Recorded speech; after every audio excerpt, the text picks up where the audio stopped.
আপনার ছেলেকে গুলিবিদ্ধ হয়েছে ছাত্রছাত্র পাঠাবেন ইসলামিক হাসপাতাল থেকে বলছে। তখন আমি বলছি চিকিৎসা করেন, বন্ধ হয়ে গেছে মোবাইল, আর কোনো খবর পাই নাই। ফলে চারিদিক থেকে ফোন আসতেছে যে আমাদের বাসার শহীদ হয়ে গেছে।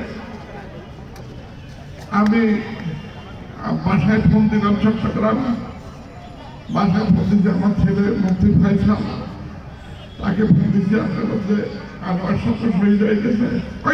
ডাক্তার জোরে উঠছে, তার মা পাশে বসে ছিল, তার মায়ের জিজ্ঞেস করতেছে কি হয়েছে, কমা ঢাকা গোলাগুলি হয়েছে, আপনি উঁচু করে আসেন, আসি 2 রাকাত নামাজ পড়েন।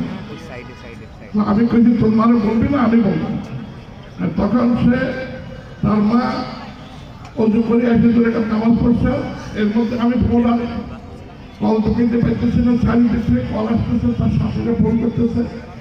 সে মালিবাগে দাওরাই হাদিসের ছাত্র, বালিবাগ মাদ্রাসা আর ঢাকা কলেজের ইন্টারমিডিয়েট ওই বছর ফাইনাল ছিল। I impressed 7.5 পেয়েছি। আমার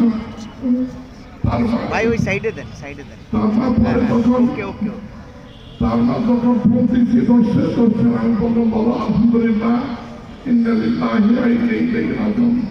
বলার পরে তার মা ঘুরে পড়ে গেছে। আমার ছেলে মধু নাম রাখি, ডাকনাম ছিল তার মধু। আমার মধু বলে গেছে 1 সপ্তাহ আগে পাশে বলছেন না, আমি যদি শহীদ হই আপনি আপনি যদি শহীদের না আপনি আমি আপনার আপনাকে আমি আর কোথাও গেলে যে মুসলমানের জন্য যে শাহাদাত বরণ করবো সেই সুযোগ নাই।